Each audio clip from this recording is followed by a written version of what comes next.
Well, hey there. This is Pastor Tom, and I am pastor of Grace Church here in Smyrna, Tennessee. And this is a new little initiative that I'm going to put in place that I'll probably publish 1, 2, 3 videos a week regarding some just larger pastoral takes on various things. In fact, that's what I'm going to call the project, Pastor's Take. And that's just simply what it is, a pastor's take. There are going to be many pastor's takes, many pastors' opinions and perspectives, but I'm going to give you this pastor's take. So this is a pastor's take. It's a new little video project that I'm going to do, mainly aimed at my church. So I will speak specifically to Grace Church, but certainly there will be folks who will come in and maybe listen to some of these things that are not part of our particular fellowship. We hope that they're helpful to you. We hope that you can wrestle through some stuff. These videos are meant to be between 10 and 15 minutes, maybe slightly longer, slightly shorter, depending on what the topic is. Well, today's topic, I want to talk a little bit about, what are some considerations we need to make as it relates to reopening the church, and particularly the balance between caution and what some people might say courage, as well as mandates versus guidelines. And so I want to tackle both those issues in this particular episode, and hopefully be helpful to you as you prepare for next Sunday, at least if you're a part of our church, right? So let's talk briefly about caution and courage. Now, there's been a lot of that being said out there, and I want to take issue with it just briefly. One is there seems to be this idea that if you're more cautious, meaning, hey, we need to take a slow approach to relaunching, then somehow or another you're not being courageous. All right, so I want to say up front that nowhere in the scripture does caution mean that you're not being courageous. In fact, in some cases, you might be being more courageous because you're taking more sacrifice in stepping back and not pursuing the normal things that you would do. Then, on the other hand, there are some who would say, well, if you're being courageous, whatever that might mean, that you're not being cautious, and that's certainly not true either. Everyone's on a spectrum here, right? And you have those who are on the very far edges of it, and there's many of us who are kind of more in the middle. I consider myself more in the middle of this caution and encourage conversation. And so we just want to make sure we say it from the very beginning that neither one of those are uniquely more gospel suited to the day. Each of us will have to consider where we are and where we land on some of those conversations. And we want to do our best to take the information we receive, both from within our Christian communities, our church communities, as well as what we're receiving from our governors and our magistrates as far as what they are suggesting and what they are asking us to do as well. At this particular point in the state of Tennessee, the governor has guidelines on how churches resume public gatherings, and they're not mandates. In fact, our governor's been very clear, for the most part. He really tried to steer away from mandates, except for the shelter-in policy we had in place for, I think, about 3 or 4 weeks there, mostly through the month of April. Now, in terms of, again, this caution versus courage thing, I want to say specifically to those who are feeling more cautious. Their conscience says, hey, I need to take a slow approach to regathering with the church. And we want to tell you that's okay. Like, in fact, we think that that's probably perfectly appropriate, depending on what's informing that decision. If your decision is more health-related, great. If it's more community-related, that's fine as well. There's a place for conscientious objection to worship, and hopefully done so in a peaceable kind of way, in a charitable kind of way, to not meeting. At the same time, for those who do choose and feel like we've been given guidelines, now when we want to step into that realm faithfully, or at least in faith, there is a place to do so as well. Again, I may have my own perspective on the matter as a lead, as a person and as an individual, and decisions that me and my wife will have to make for our family. But there's also the other side that as a leader, I don't necessarily get the privilege of being able to lead from those places, right? Because I need to do my best to try to hear both sides of the pendulum as it continues to swing, and do the best to try to strike a balance there. And so, but as far as this conversation between caution and courage, again, kind of a false dichotomy there, but I think you get what I'm trying to say. Let's try to strike a middle line here and speak to both sides and give some grace, give some charity to both sides of the conversation. Choose to not do what we'll be preaching about this coming Sunday from chapter 4, be like the Gentiles in the to not walk like the Gentiles in the futility of their minds. And that's kind of what we're doing. And we'll slap a Bible verse on it. I've done it. You've done it probably. And slap a Bible verse on it and say somehow or another we've done something noble for the kingdom. And in reality, we haven't. You can't just simply say because you're being more cautious, you're loving your neighbor more than the people who are trying to step out there and be in, by faith to meet that somehow or another they're not trying to be faithful and they're not trying to love their neighbor. It just, you can't read Scripture that way, and we shouldn't. It's irresponsible to read Scripture that way. And so, the caution versus courage debate needs to be put to rest.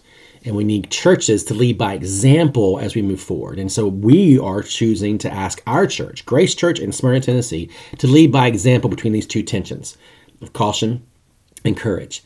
Choose to love the other more than your own ideals. Okay, so your ideal of being cautious, or your ideal about being courageous, or and being trusting the Lord by faith are both have their place in this whole conversation, and we need to lovingly be patient with one another as we kind of move ourselves towards the center. And hopefully, the center isn't just a mushy middle, but it's the cross of Christ. Okay, and so that's my first aspect of this video I want to cover is to let's put an end to this foolish debate between caution and courage. It's really getting us nowhere, and frankly, the church is losing its focus on our mission if we do so. All right, that's number one. Number two is this difference between mandates and guidelines. There are those who want the government to mandate things, right? I personally do not want the government to mandate anything. I'm a constitutionalist in so many ways, and I want and the Bill of Rights, and I believe we need to make sure we're very careful when we give certain privileges to our government, because once those privileges are given, they're very rarely pulled back. At the same time, as a Christian, I am a Christian before I am an American citizen. And so Romans 13 does not speak to American constitutionalism. And so therefore, there are times when the government feels that they need to step in and give more direct mandates, and we need to do our best, so long as they don't cause us to have to sin against the Lord and sin against the clear commands of Scripture, that we follow them because they're good. They're good magistrates given for our good order. And I've talked about that in other places. But to be short about it, Romans 13 speaks to the reality of God's providential care for creation and for society, and frankly for Christians. And so that even though when we are led by imperfect leaders, and certainly we can list off a long list of them, and by the way, put me at the top of the list.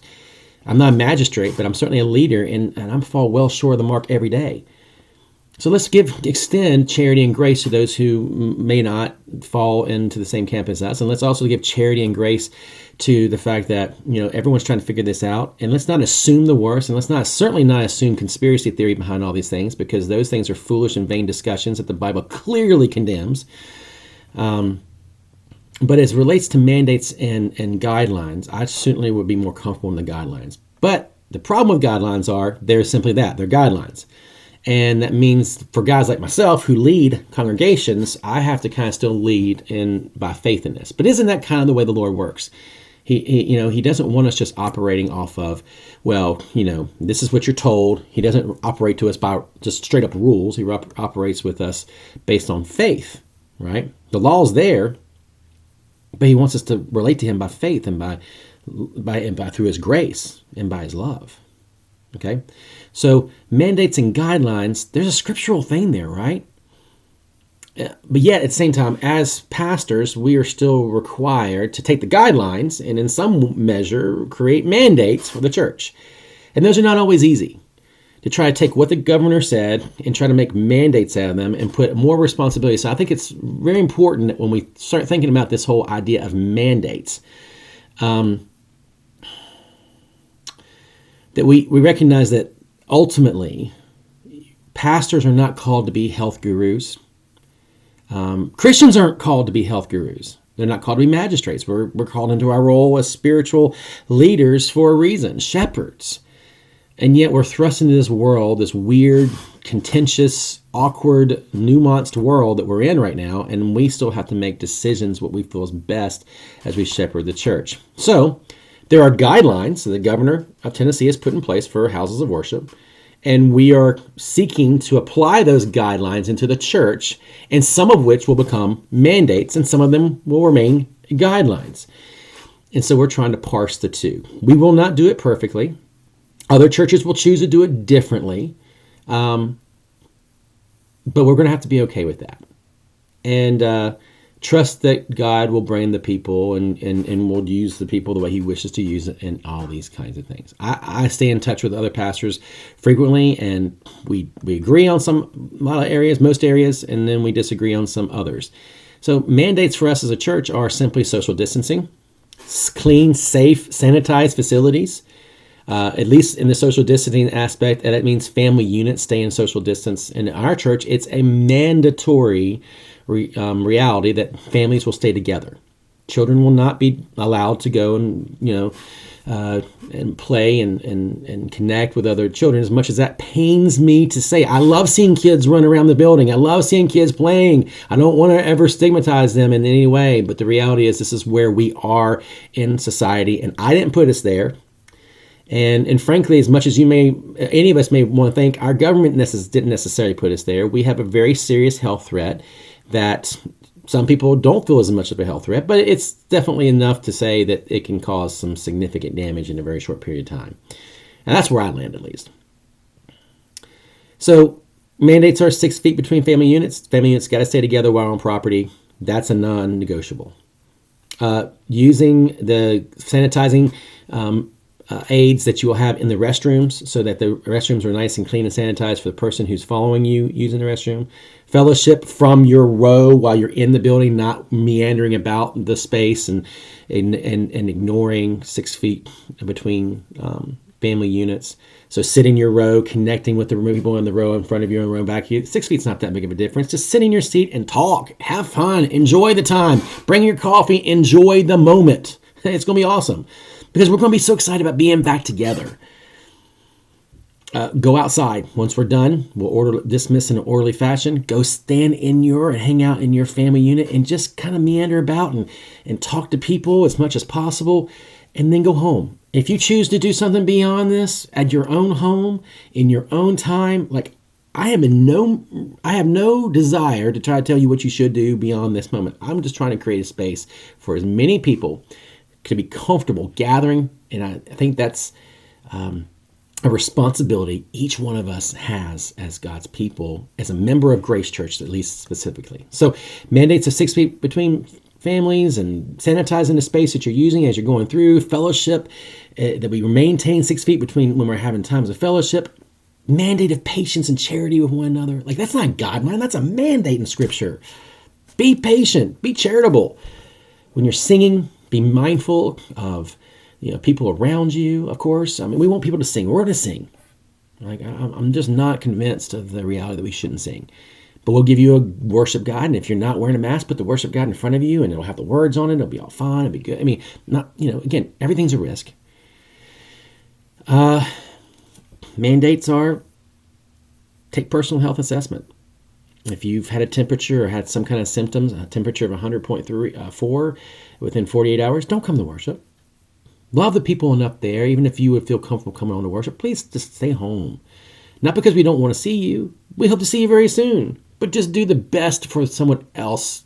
Follow, and watch online for that 1 week. We've made it this far. We can make it, a few more weeks if the Lord tarries.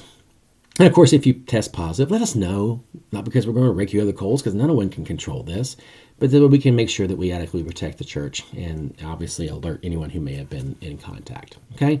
So that's mandates for us. Now, guidelines are this whole issue of face masks. Boy, you want to talk about a debate that somehow or another seems like a really futile debate. I'm not excited about wearing a mask. I'm just not.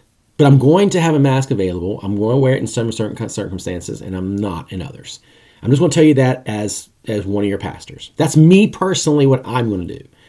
That is not to lay that burden on anyone else. We're not going to make it mandatory that people wear masks when they're at the building, no more than you would be required to wear a mask if you went into a grocery store or, a home goods store or, a Home Depot or Lowe's. We're going to let you make a conscientious decision on those issues, but please do so from a thoughtful perspective, not simply because you feel awkward not wearing one. I'm there, but I'm going to choose to do a little differently. And I think there's plenty of room in Romans 13 for us to continue to obey the magistrates that God has put over us at this particular point. Again, these are guidelines, and they're just strongly recommended. They're certainly not required. They're not requiring citizens to do so. So why should I have to feel the burden to do more than what our government's asking us to do? All right. So please understand that that's part of this whole conversation is pastors, somehow or another, people are asking pastors to do more in terms of mandates than what the government is doing. And I think that's very foolish and frankly very short-sighted. Okay. So we're going to follow guidelines. We're going to give grace where we can give grace. We certainly will encourage you if you can. We'll have masks and sanitation station available for those who need access to those materials.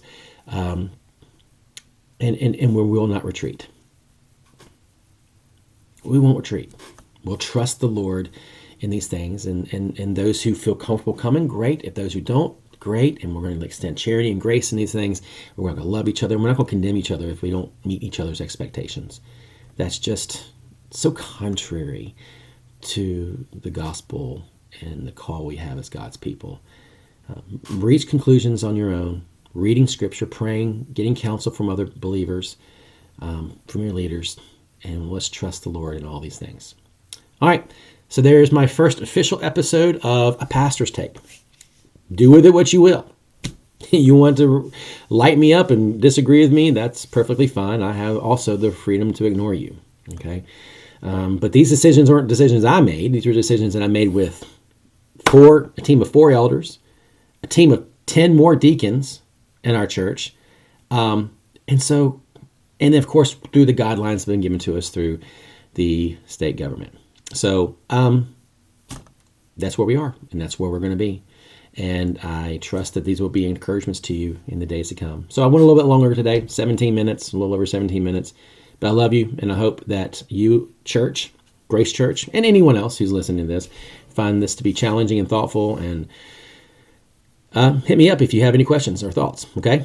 Hey, guys, have a great week, and I'll come back later this week with maybe some more pastor's take for each of us. There will certainly be one pastor's take later this week regarding a tutorial on how to walk through our building, what we're doing to provide a safe space if you're interested in what we're doing. Okay? All right. Have a great week. Talk to you soon.